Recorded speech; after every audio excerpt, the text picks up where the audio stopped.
good afternoon, friends. In today's session, we will be having a discussion on Sociology of Gender Part 1. And for this, we are privileged to have Dr. Archana Prasad with us. She is Assistant Professor in Sociology from Department of Sociology, University of Delhi. Welcome, ma'am. Thank you. Thank you, Inayat, for giving me this opportunity, and I really appreciate the efforts of UGC to conduct an initiative of online education. Today, I am going to speak on sociology of gender. Now, the entire idea is to understand what is sociology of gender, why do we need a discipline called sociology of gender, what contributions have feminists done to the discipline of sociology of gender, and most importantly, how it has led to the redefinition of sociology. So, we begin with the whole understanding of what is sociology of gender. We live in a world which people assume for the world to be arranged around men and women having different capacities, having different abilities, and social relations organized around these differences. If you see what is this discipline of sociology, it is about learning about different things about society. Going back to one important sociologist, that is C. Wright Mills, in his work on sociological imagination, Mills says society lies at the intersection of biography and history. Gender is biography and gender inequality is historical. So, as a sociologist, we have to unearth the relation that gender impacts on society. Combining sociology and gender involves learning about the importance of social forces as they relate to gender. The most important aspect is a theoretical understanding of gender. In the initial stages of the discipline of sociology, an assumption was made that there is a unilinear evolution from social to from biology to social, from male to masculinity, and from female to femininity. Sociology of gender questions these basic assumptions, and therefore we try to understand social reality and how society molds gender relations. All theories pertaining to gender is not necessarily feminist, but all feminist theory is about gender. Now, what is important is to understand why do we need to study gender, and the most important thing is gender matters in social life. An understanding of gender creates an awareness of the ways in which gender permeates our life.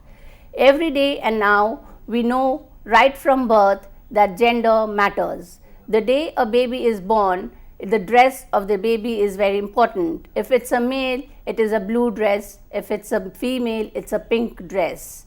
So what is the basic idea of dressing a boy in blue and a girl in pink? This is what, as sociologists, we try to find out. The whole idea of gender emerged quite late, because in the initial stages, most of the sociologists, the founding fathers, were basically from upper class white men who had this assumption that biology is destiny, and therefore there was a limited understanding of gender.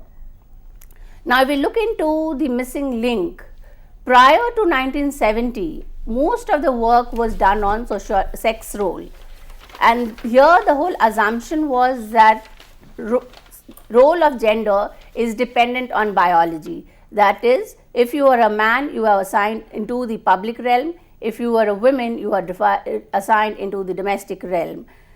Gender is a fundamental aspect of personal and social identity, and a biological and social cultural category of paramount importance for everybody.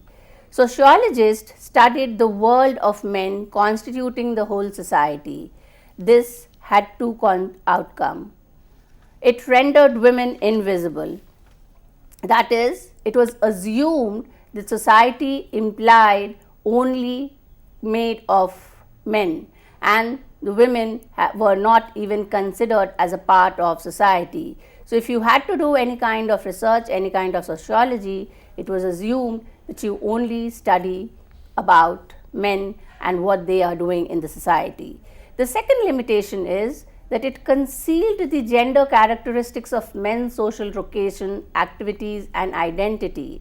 That is, you cannot have a complete understanding of society if you only have one side of the view, that is, only trying to understand what the men were doing. Without gender as a central category, social life, that is, family, economy, polity, is incomplete. It is a relational concept. You cannot study women without men. Now, if you look into the idea of how sociology worked in the early 19th and 20th century, most of the work on sociology was focused on women's question. It confined to the issue of family, emotion, sexually embedded relations. It was only by 1980s that a large number of feminists began to do contribution to sociologists when they started implying a social constructionist view of society. That is, that we are not necessarily born with a gender, but we are made man or women. Now, if we look into the limitations that the classical traditional sociologists had about gender, there are two limitations. One, that men were used as proxy for all human beings, this implying that men were subject of research. Number two, it assumed and reinforced status quo that confined women to the private sphere of home. Sociology is full of instances where all the founding figures of sociology in the beginning were concerned about the biological dichotomy between the private and the public. If we go to Spencer, he was one of the traditional sociologists, having given the sociology of evolution, and he argued that women have smaller brain and less reasoning capacity, should be prevented from going in public, stay in private space in protection of men, and take care of men and children. The most important dominating figure, which is Auguste Comte, he is considered as the founding father of sociology. Taking on the 19th century dichotomy between the private and the public, he argued that it is the emotional and spiritual superiority of women, therefore they are fit for family and domestic life. The next important figure in sociology is Durkheim, Emile Durkheim. His work on suicide is considered as a classical text for understanding social fact. According to Durkheim, he argued that marriage produces differential rate of suicide, higher among married women. Women have less sociability needs and more instinctive and have less mental life. So his understanding was that the rate of suicide is more among unmarried men, and women take on the custodians of preventing men from committing suicide and therefore should take on the role as wives. Another distinct sociologist is Talcott Parson. He made a distinction between expressive and instrumental function. Here, expressive means that you are more emotional, you are more able to take care of interpersonal relation, and instrumental implies that you can have a more technical mind, you can get engaged in more scientific activity. He used this distinction between expressive and instrumental and arrived at an assumption that men are more trained to do instrumental work and women are more apt to do expressive work. This distinction between the expressive and instrumental is considered as the grounding theory of sociology of family. All theories in the 19th and 20th centuries on family took this basic assumption that family is an institution where there is sexual division of labor and gender inequality is natural. Next theorist is Karl Marx. Karl Marx is known for his theory of class and class consciousness. His basic idea was to understand the nature of class-based inequality, and he was arguing that there is a difference between the capitalist and the propertyless workers, that is, the bourgeois and the proletariat. Now, whole understanding of Karl Marx class theory, there is an absence of women. He assumed that both the capitalist as well as the working class are men. Further, he said that there is a process for the reproduction of labor, but again he neglected the domestic role of women, where he assumed that the reproduction is automatically dependent on shelter, food and other material needs. Another prominent theory is of Max Weber. Max Weber, like Marx and Engels, did not question the division of labor between men and women. He considered the mother-child unit to be natural. That is, there is a biological process which is a part of society which results into a bonding between the mother and the child, and therefore it restricts the movement of mother or women into the public domain. Now, when the whole idea of gender emerged very late in the sociology, but the term was used for the first time in 1952 by psychologist John Money. The concept was adopted in order to emphasize the social ordering of relation. That whole idea that relations are not unilinear, there is the entire transition of an individual adult into a male or a female is dependent on a large number of other factors which continuously goes in to decide the identity of a person. Sociology of gender provides explanation for the difference in gender and sexual identity, which calls into question strict biological explanation. The whole idea is to question the biological determinism, that it is not necessarily that biology will always determine destiny.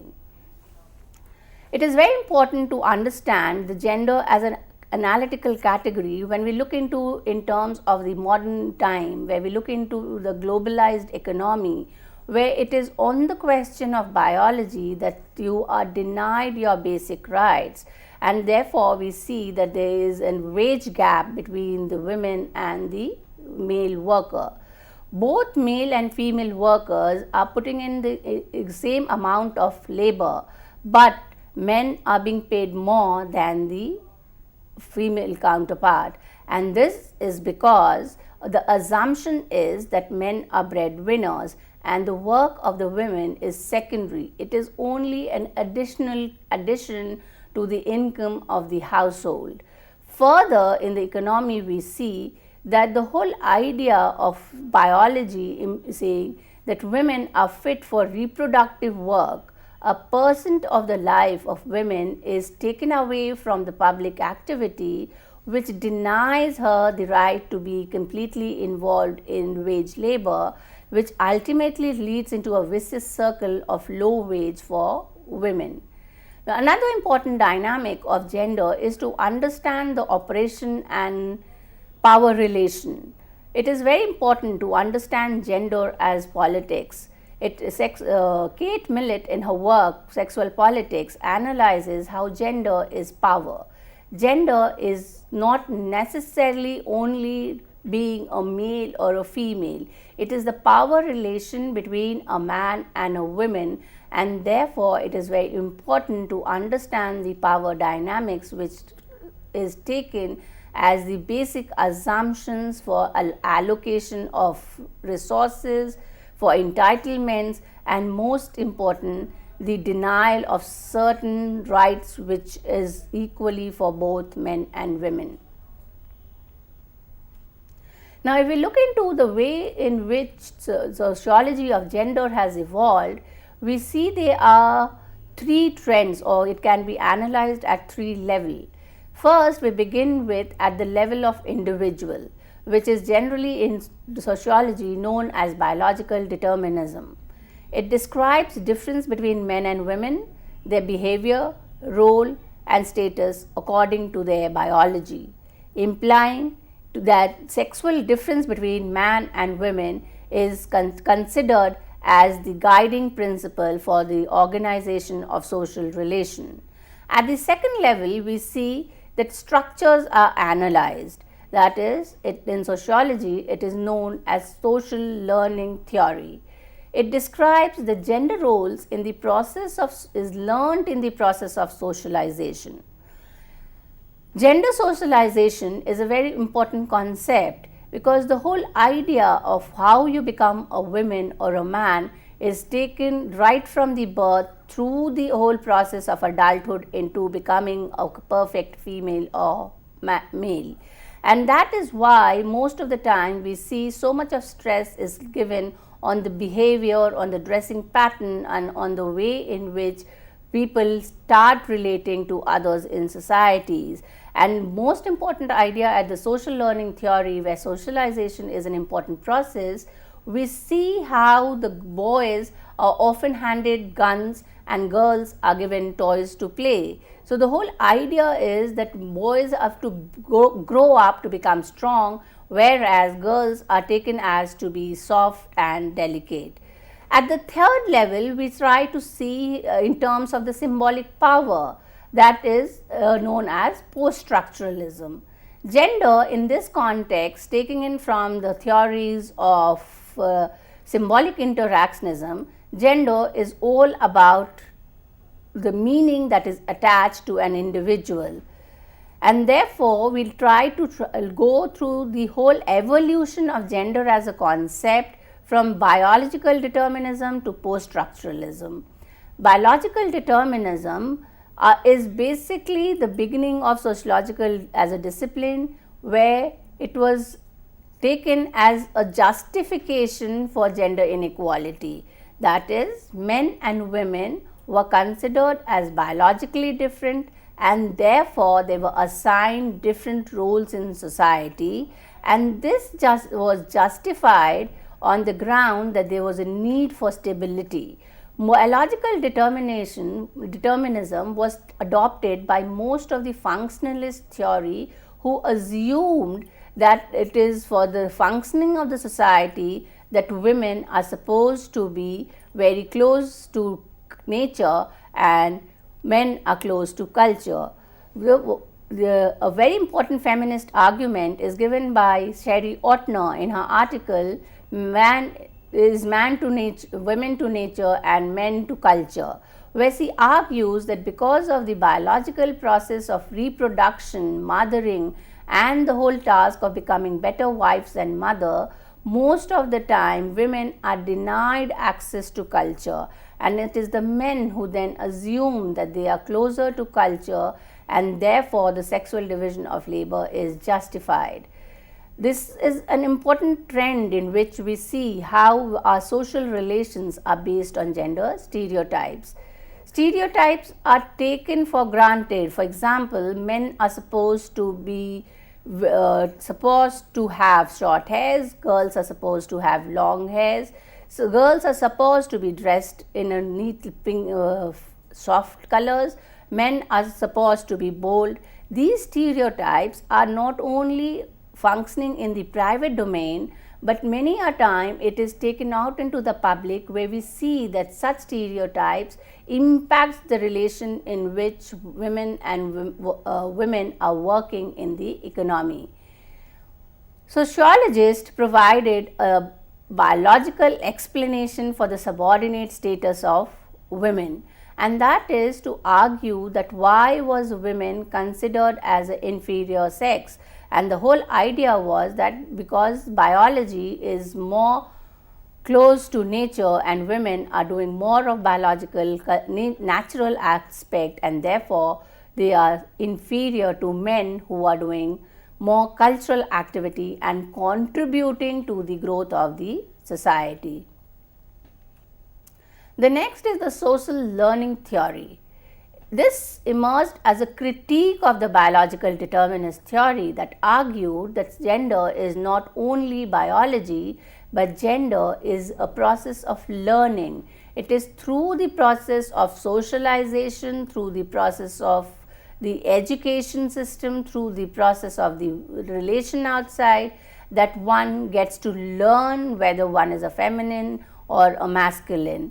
It argues that gender is not out there. It is a process of learning. You learn a set of behavior which is not necessarily something which is biological. And the most important theory was of Margaret Mead. Margaret Mead was an anthropologist who argued that gender would vary across culture. She studied various societies where she critiqued the Western notion of men as bold and aggressive and women as domestic and soft and emotional. Her study brought out that different culture could have a different notion of femininity and masculinity.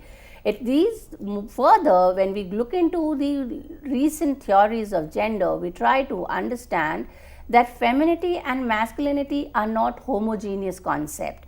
They are not a static concept, they are evolving. It's a dynamic process in which the whole idea of what is femininity and masculinity emerges in the relation with the society, in relation with others, and therefore it is a fluid concept. If we take biology as destiny, that implies that there are certain prescribed characteristics that would fit into a category of men and certain attributes that would fit into femininity, and therefore people would be very aghast to see a man crying, or would be very surprised to see a woman who would be shouting and would pass on a comment that this is unfeminine or this is not masculine.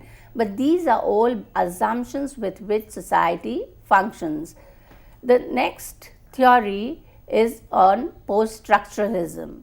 Now, post-structuralism is an argument which says that it is not necessarily that gender is biology, neither does it totally agree that gender is completely cultural. So, gender is something which is dependent on the structure of the society, and in this context, gender dichotomy is taken as hegemonic. Hegemonic implies a dominance, that certain ideas, certain process, certain discourse are considered as more dominant than the other. In the post-structuralism, we use symbols, language and discourses that provides understanding of femininity and masculinity, and therefore resulting in pluralities of femininity and masculinity. Gender identity is fluid and not static. Here we have the study of Judith Butler. Judith Butler came out with an argument that the binary model of men and women, femininity and masculinity, are not static. She argued that gender is something which teaches you certain code of conduct, and variance or deviance from this conduct is something which creates gender trouble. So, as long as you are accepting the gender prescribed by the society to be feminine or to be considered as masculine, it is okay. But trouble arises the moment there is a crossing of line, and that is what we see in most of our society. If a girl maintains short hair, she is described as tomboy, and therefore she has very difficult chances when it is a question of getting her married. Therefore, she becomes a question of creating trouble in her family and in her society. So, gender is not only about power relation, gender is not only about learning certain ways of life, gender is actually questioning social reality. It's a question of questioning how conducts have been handed down from one generation to other. Now, when we look into these evolution from biological determinism to structuralism, we see there has been contribution of feminists to the whole idea of gender, and therefore the crux of sociology of gender is the whole idea of feminists debunking the notion that biological sex characteristics cause differences in men and women. It is not necessarily that men hormones cause aggressive behavior and women are not supposed to be aggressive. There have been demonstration of fact that men and women are more physically, cognitively and emotionally alike than different. Natural differences are rooted in the asymmetrical and unequal life experiences, resources and power of women compared to men. That is, it's a kind of a vicious circle. Whether it is biology that determines social culture, or is it culture that determines biology. And when we look into gender, it becomes very problematic, and therefore Gail Rubin has given the concept of sex gender system, where she says that it is not necessarily to assume that sex is biological and gender is social, because the way, if we look into symbolic interactionist, sex itself can be a construction. It is the meaning that we attach to certain reproductive body that assumes to take on the role of male and women. And in sociology, there is a very interesting example that in a maternity ward, a baby was born. Just because the baby was dressed in blue and the baby was crying, everybody around should that let the baby cry, because the louder he cries, the stronger his lungs will be. The same baby was dressed in a pink dress and was crying. Her relatives tried to calm her down, because girls are not supposed to cry loud because it will destroy the lung. The whole idea is that it is the meaning which is given to certain activities that then leads to a kind of a vicious circle in which structural relations then decides how society is organized. So in this next session, we will see what have been the feminist contribution to sociology of gender, and we emerge at a different meaning of gender in sociology. Thank you.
Welcome back, students, to the session on Sociology of Gender Part 1.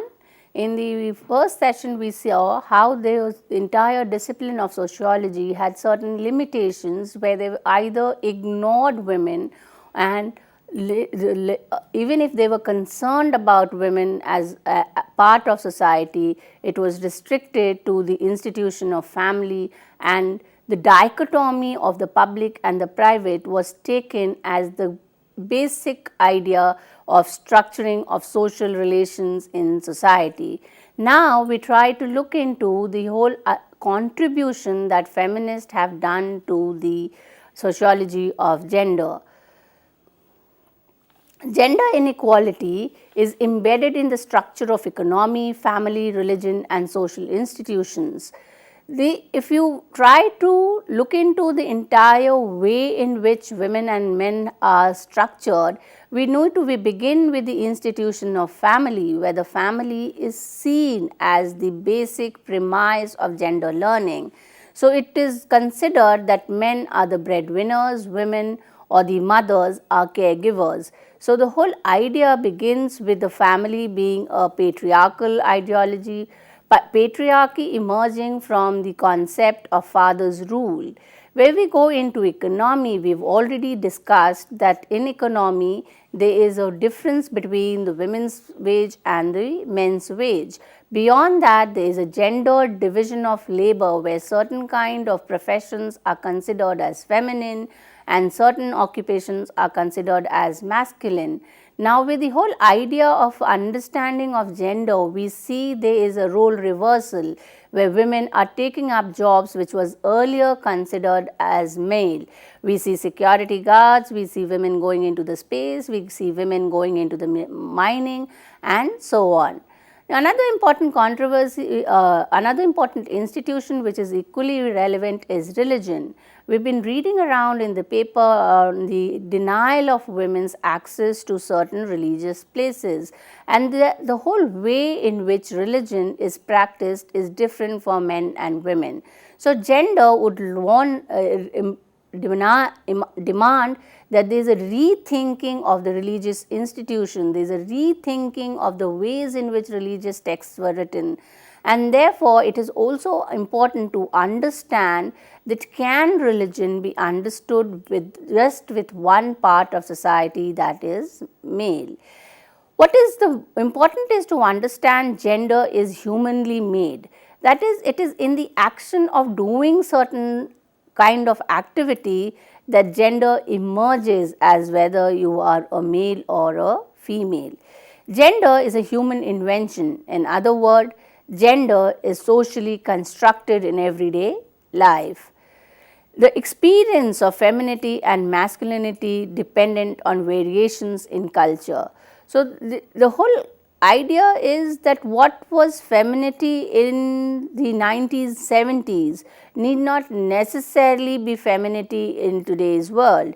If we go by the gender stereotype, we see there was a large number of symbols which was considered as compulsory for women in terms of wearing a mangalsutra, of putting sindoor, in terms of certain decoration which was considered compulsory to save married life. But today, because of the whole understanding of what gender is and trying to have a different understanding of what body is, we need not necessarily see women dressed up as they would have been say 10 years back. Similarly, certain stereotypes are being questioned, and it is equally relevant to see men having completely feminine perspective and women having masculine perspective. And that is important to see how both men and women contribute equally to social relations. If we try to see some of the major feminist works that have been done that have contributed to the growth of sociology, number one would be Mary Wollstonecraft work, which was a vindication of rights of women. Here she is basically arguing that both men and women have equal reasoning capacity, but women have not been able to fare well is because she has been denied the right to education. Basically, her argument was to support education for women. She was a part of the liberal feminist movement which was trying to have equal rights for both men and women.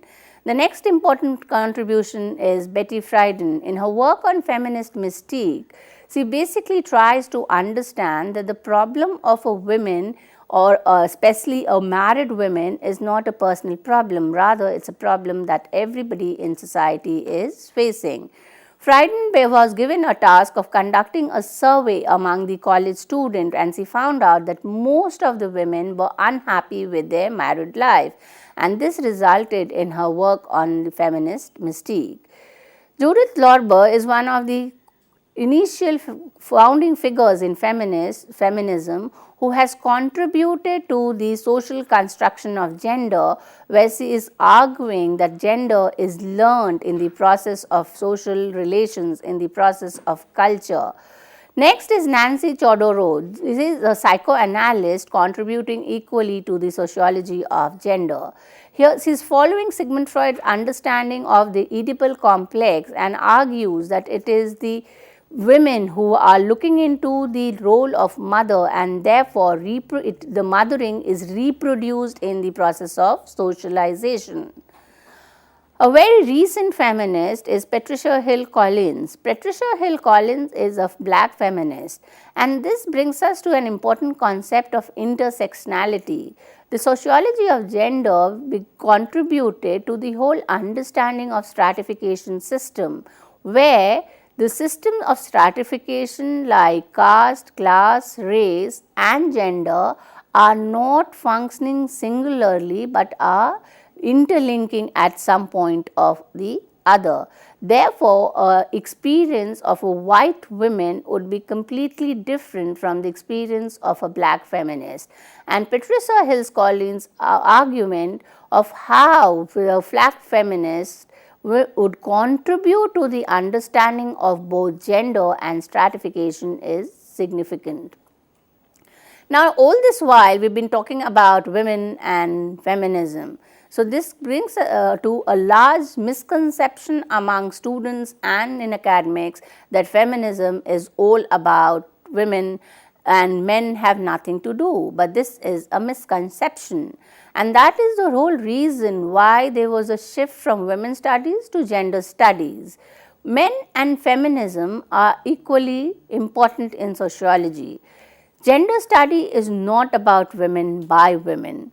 It is an involvement of men in women's study. That is, that you are trying to understand the relation between two categories of people who have been assigned different role in society. You need to understand the contribution that men and women would equally do for establishment of any kind of a social structure. And history is is full of examples from right from the early stage till present of involvement of men and feminism. The best examples are Frederick Douglass and Henry Wood Becker, who were involved in the suffragist movement in the 9th century.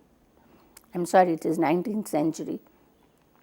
Next is Sir Henry Mead in his early work as date back to 1861, where he criticized patriarchy as a system which was denying women certain rights. Now, what comes to an important thing when we try to understand sociology of gender is then why do we need to involve men? Because gender is a social system, it often privileges men. Privilege is very important because you get certain rights, you get certain resources without any effort. But many a time this privilege comes with a cost, and that implies that even male or masculinity can be hegemonic. That is, certain kind of men would demand more power in society compared to the other. One most instant example would be a black male's masculinity considered as inferior to a white man's masculinity.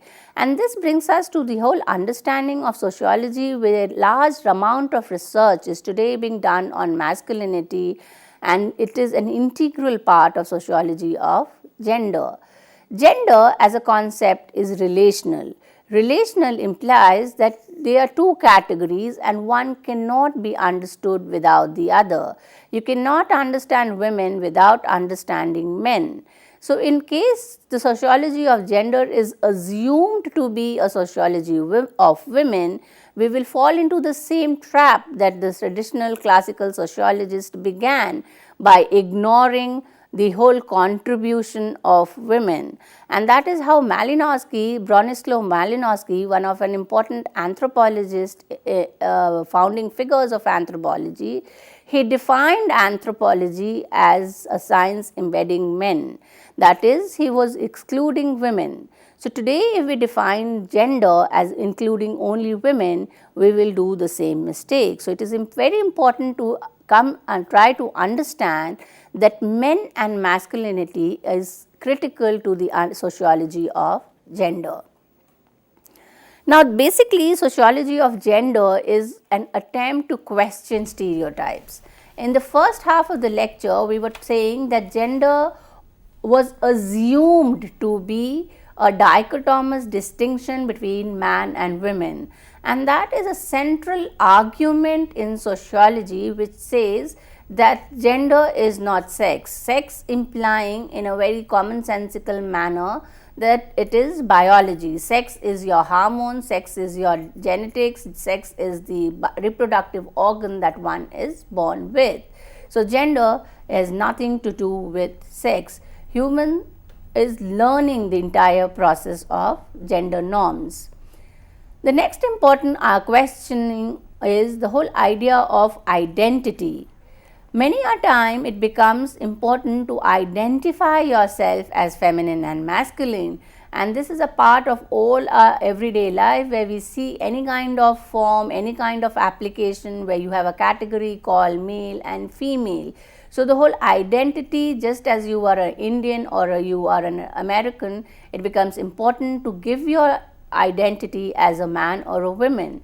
But gender is not only about deciding whether you are born with a biological sex and you become a woman. It could be cross-cutting, and therefore we have concepts like intersex and transsex, which have become important in the debates on the third gender. We have a third category where you have neither man nor women, but you have a completely different understanding of how biology and social interact to produce a third gender. Most important aspect is, as we have learned in the social learning theory and in the post-structuralist theory, gender is not the same everywhere. It is not homogeneous. If it is a heterogeneous concept, it is what you are trying to learn from the given context and how you enact those, and that is why the concept of doing gender becomes very important. And that brings us to the whole idea of how do we arrive at an understanding of gender or a definition of gender which is not the same as we began off with. That is, gender is not sex, gender is not static, gender is not uniform, gender is not universal. So, then what is gender? Gender is a system of social practice that creates and maintains gender distinction, and it organizes relations of inequality on the basis of these distinctions. The definition here focuses on three distinctive features of gender. That is, number one, gender is much as a process as a fixed state. It is continuously produced and reproduced. This implies enactment of gender. Gender is done, not only expressed. So, we use the phrase of Goffman, that is doing gender. In everyday life, we are at some point or the other doing gender, that is, we are performing it out, whether the manner in which we sit, the manner in which we speak, the manner in which we work, it is all performance of the learned norms of the society.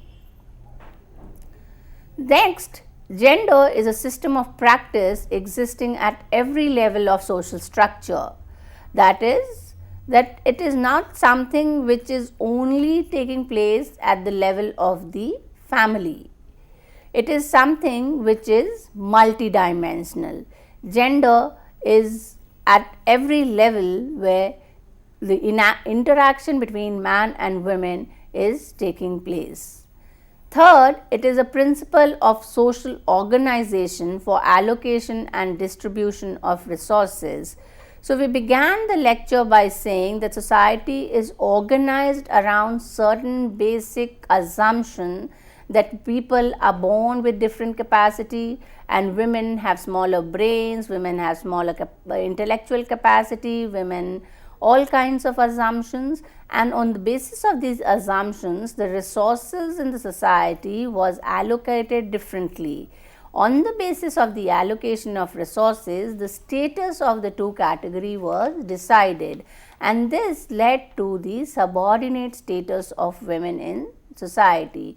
So, the way in which gender functions to organize social relation becomes very important, and therefore, the important understanding of sociology of gender is to arrive at a differential theory of gender, that is in terms of understanding gender and economy, gender and polity, gender and education, gender and religion, gender and law, and all kind of an understanding of how gender operates at different level of the society becomes critical to the sociology of gender. It is very important to arrive at an understanding of large number of concepts which has been used in sociology of gender. And one important concept which all sociology of gender begins is the distinction between sex as biology and gender as a social construct. We have seen in the previous discussion that sex is only to do with the biological aspect, and gender is the learning and performing of gender in everyday life. Another important concept that we have seen is the concept of patriarchy, and which implies that all relations are based on the dominance of men and women. And this is an interesting understanding in sociology, that the concept of matriarchy is problematic. There is nothing called matriarchal. Even in society which is matrilineal, that is, the lineage is from the mother to the daughter, the power is in the hands of the women, and therefore inheritance and the transfer of property and power is from the sister to mother's brother's son, and that makes it the idea of the concept of matrilineal puzzle in sociology. So, you can have a matrilineal society, but a matriarchal society is an illusion. Another important concept that came up in the discussion is intersectionality. Intersectionality implies that there is an intersection between race, class, caste and gender, and therefore we see that certain women of certain caste would face victimization on two grounds, and therefore the term of double victimization or double marginalization, and that is a woman from a low caste would be marginalized on her ground of her sex, and secondly on the account of her being a lower caste member. So, today we have seen that a sociological understanding of gender arrives at a re-examination of the concept of social institution, economy and polity. Friends, we will be having more such productive sessions in the upcoming days. Till then, thank you and goodbye. Thank you, Inayat, and we will come back with the sociology of gender soon. Thank you. Thank you, ma'am.